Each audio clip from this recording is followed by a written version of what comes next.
बंजारन बहू। कमला एक बहुत स्वार्थी महिला है। उसने पैसों के लिए एक ऐसे इंसान से शादी की जो पहले से शादीशुदा और एक बच्चे का पिता भी था।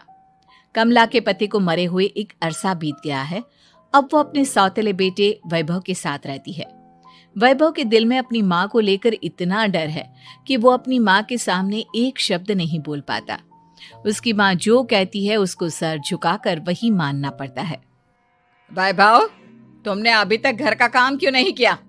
तुमसे कितनी बार कहा है कि सूरज निकलने से पहले तुम घर की साफ सफाई पूरी कर दिया करो। वैभव कुछ नहीं बोलता, चुपचाप सर झुकाए अपनी माँ की बात सुनता रहता है। तभी पास में खड़ा नौकर सुखराम कहता है, मालकिन, वैभव बाबा को रात से तेज बुखार है, इसलिए वो सुबह जल्दी उठ नहीं पाए। उनके बदले मैं घर की साफ सफाई कर देता हूँ। इसे कोई बुखार नहीं है। मैं इसे अच्छी तरह से जानती हूँ। ये सब काम न करने के बहाने हैं। सुखराम काका, बोल दो इसे, सारे घर का काम यही करेगा। और इससे समय पर अपना काम पूरा नहीं किया तो इससे आज का खाना भी नहीं मिलेगा। मगर मालकिन, वैभव बाबा की सच में ही तबीयत खराब है, आप एक बार देख तो लीजिए। कमला बिना कुछ बोले वहां से चली गई और बेचारा वैभव तेज बुखार में भी काम करता रहा। कमला वैभव की शादी एक ऐसी लड़की से कराना चाहती थी जो अनपढ़ हो और कमला से इसी तरह डरे जिस तरह वैभव डरता है, ताकि वैभव की सारी जायदाद और धन दौलत उसकी मुट्ठी में रहे। लेकिन आज के जमाने में ऐसी लड़की मिलना मुश्किल है। कमला कार में यही सब कुछ सोचती जा रही थी कि तभी रास्ते में, अरे ड्राइवर, तुमने कार क्यों रोक दी? और ये इतना शोर कैसा? मैडम, आगे कुछ बंजारों का खेल चल रहा है, इसलिए भीड़ लगी है। मैं अभी भीड़ को साइड में करवाकर कार निकालता हूँ। ड्राइवर भीड़ को साइड करके कार निकालने की कोशिश करने लगा कि तभी कमला की नजर रस्सी पर चल रही एक फुलवा नाम की बंजारन पर पड़ी। क्यों ना मैं इस बंजारन की शादी वैभव से करा दूं? ये तो अनपढ़ लग रही है, मेरे पैरों तले दबकर भी रहेगी। मुझे अभी इसके माँ बाप से बात करनी होगी। ये सोचकर कमला ने उन बंजारों से बात की और उन्हें शाम को अपने घर बुलाया। फुलवा के माता पिता वहां उसे लेकर आ गए। उन्होंने इतना आलीशान घर पहले कभी नहीं देखा था। अच्छा हुआ आप लोग आ गए। देखिए, मुझे घुमा फिरा कर बात करने की आदत नहीं है, इसलिए सीधे सीधे मुद्दे पर आती हूँ। मुझे आपकी बेटी बहुत पसंद है। मैं अपने इकलौते बेटे की शादी आपकी बेटी फुलवा से कराना चाहती हूँ। इसके बदले में आप जो चाहो वो ले सकती हैं। तभी फुलवा की माँ कहती है, ये क्या कह रही है मैम साहब? कहीं आप हमारी गरीबी का मजाक तो नहीं उड़ा रही ना? आप मेरे बेटे से मिल लो। अगर आपको मेरा बेटा पसंद आता है तो मैं कल से ही शादी की तैयारी शुरू कर दूंगी। सुखराम, वैभव को लेकर आओ। फुलवा अपनी माँ के कान में फुसफुसाती है, माँ, कहीं इस मेम साहब का छोरा पागल तो ना है? फुलवा अपनी माँ से बात कर रही होती है कि वैभव वहां आता है। फुलवा उसे देखती ही रह जाती है और उसके माता पिता उसकी शादी तय कर देते हैं। शादी वाले दिन किसी को फुलवा और वैभव की बेमेल विवाह की बात समझ में नहीं आती। फिर भी एक औरत कमला से पूछ ही लेती है, कमला जी, आपने अपने इकलौते बेटे की शादी देहाती गवार से क्यों करा दी? ये बंजारन आपके घर की बहू बनने लायक तो नहीं है। कम से कम अपने स्टेटस का ही ख्याल कर लिया होता। बहू तो अपने टक्कर की लाती, आपने तो बंजारन को ही बहू बना लिया। अब कमला को समझ में नहीं आ रहा था कि इस बात का क्या जवाब दे। वो कुछ देर चुप रही और सोच समझ कर कहती है, बहन जी, आपको तो पता है आजकल के बच्चे किसी की बात कहाँ सुनते हैं। मैं तो अपनी बहू एक पढ़ी लिखी और अपनी सोसाइटी की ही ढूंढ रही थी। लेकिन मेरे बेटे ने मेरे सामने इस बंजारन को लाकर खड़ा कर दिया। बोला कि मैं शादी करूंगा तो इसी से। अब भला मैं क्या करती, मुझे अपने बेटे के सामने झुकना ही पड़ा। कमला की ये बातें सुखराम भी सुन रहा था। उसने ये सारी बातें वैभव को जाकर बता दी। काका, मैं तो फुलवा को जानता भी नहीं, फिर माँ मेरे बारे में झूठ क्यों कह रही है? अरे बेटा, तुम कितने भोले हो, तुम्हें कुछ भी नहीं पता। तुम्हारे पिता अपनी सारी संपत्ति तुम्हारे नाम करके गए हैं। तुम्हारी माँ नहीं चाहती कि यह संपत्ति तुम्हें मिले, इसलिए उन्होंने तुम्हारी अनपढ़ लड़की से शादी करवाई ताकि तुम्हारी तरह वो भी अपने हक के लिए आवाज ना उठा सके। सुखराम काका, मैं क्या करूं, आप ही बताओ। माँ के सामने आते ही मेरे हाथ पैर कांपने लगते हैं। मैं माँ को कुछ भी नहीं कह पाता। वे दोनों बात कर ही रहे थे कि अचानक कमला वहां आ गई। कमला को देखकर दोनों घबरा गए। तुम दोनों फिर कभी बातें कर लेना, अभी फेरों का समय हो गया है, चलो जल्दी आओ। इस तरह फुलवा और वैभव की शादी हो गई। अगले दिन कमला ने फुलवा को बुलाया और उसे नसीहत देने लगी। देख बंजारन, तुझे मैंने अपनी बहू बना तो लिया है, लेकिन तुझे इस घर में आंख कान मुंह बंद करके रहना होगा। घर का काम कर और अपने पति से मतलब रख, समझी? कमला का ऐसा रवैया फुलवा को बिल्कुल समझ में नहीं आया। उसने वैभव से इस बारे में बात की। सुनिए ना, माँ जी ने जिस तरह मुझसे बात की मुझे अच्छा नहीं लगा। शादी से पहले तो वो मुझसे बहुत अच्छे से बात कर रही थी, लेकिन शादी के बाद उन्हें क्या हो गया? तुम ज्यादा मत सोचो, जैसा माँ कहती है वैसा ही करो। ये कहकर वैभव वहां से चला गया। अगले दिन वैभव को घर के नौकरों की तरह काम करता देख फुलवा को बहुत हैरानी हुई। फुलवा ने इस बारे में सुखराम काका से बात की तो सुखराम काका ने फुलवा को सारी बात बता दी। अब फुलवा को समझ में आ गया कि उसकी सास ने एक बंजारन को बहू क्यों बनाया। एक दिन वैभव घर का काम कर रहा था, तभी उससे कांच की प्लेट टूट गई। किसने गिराई ये कांच की प्लेट?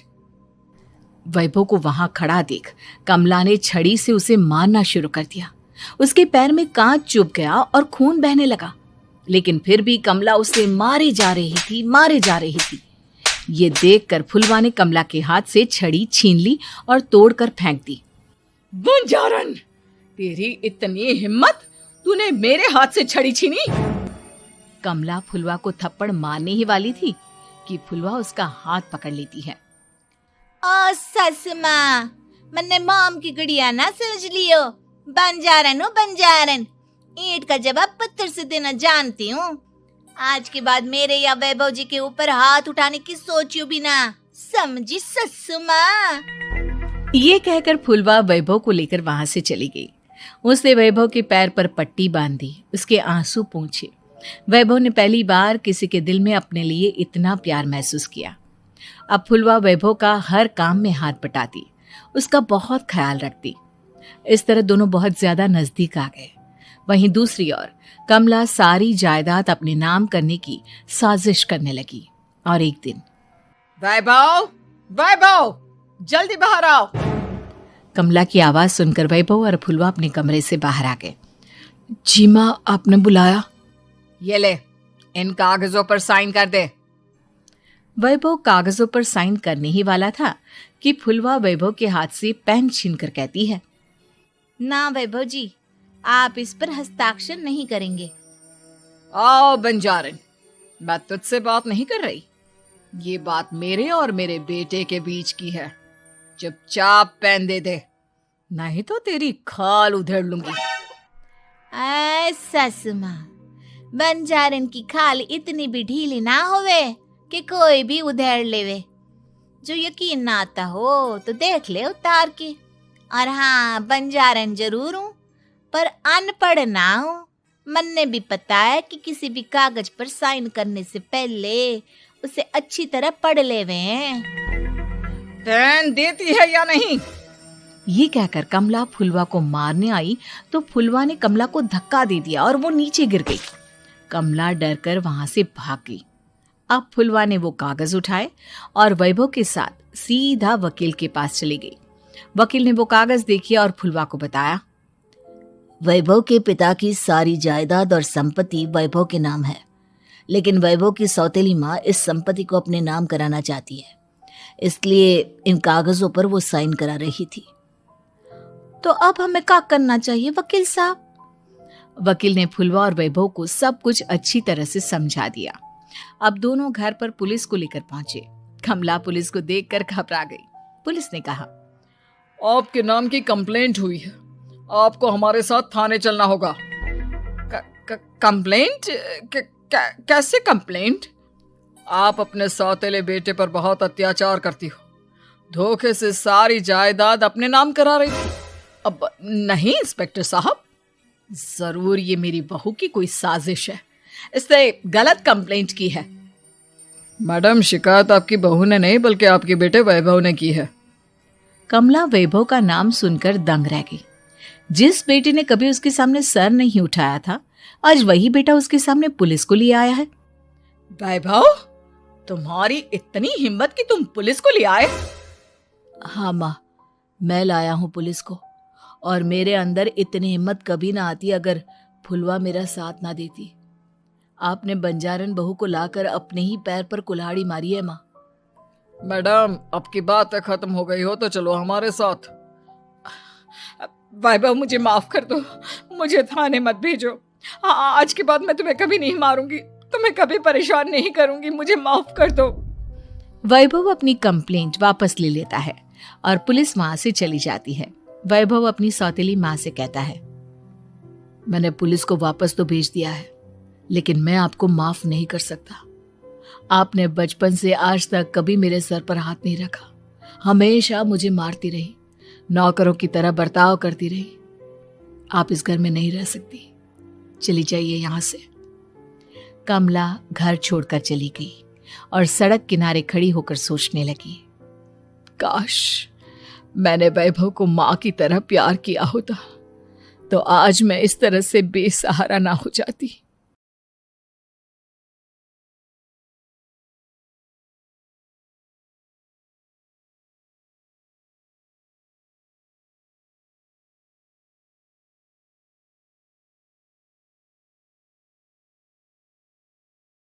बदतमीज बहू।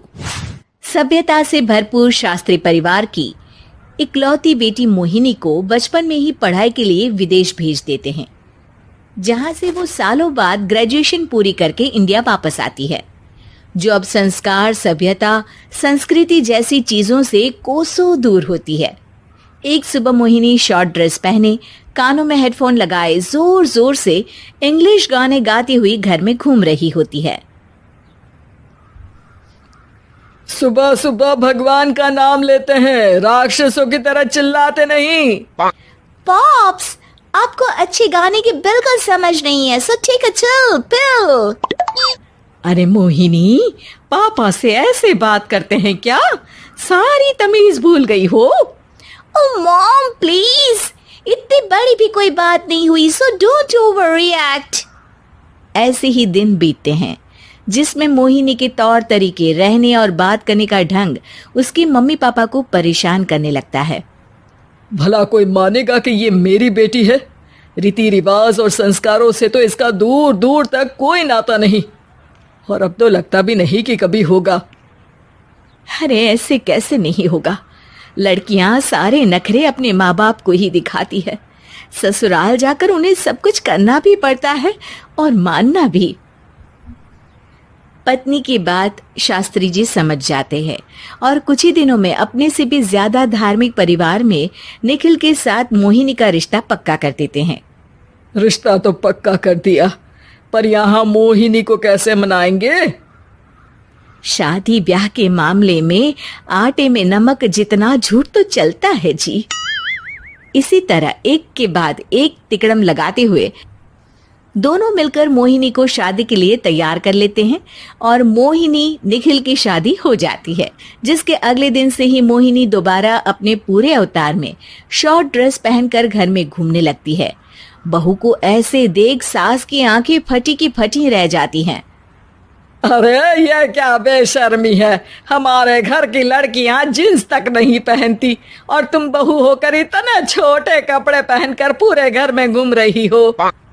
सीरियसली मॉम, प्लीज आप अपनी इस 80 के दशक वाली सोच में मुझे इंक्लूड मत करो। हाय तौबा, एक तो बेशर्मी दिखाती है, ऊपर से सास के साथ जुबान भी लड़ाती है। अरे जल्दी कपड़े बदल कर आ, घर की पहली आरती तुम्हें ही करनी है। इतनी देर में निखिल भी वहां आ जाता है। माँ, पापा आने वाले हैं, पूजा का सारा सामान तैयार है ना?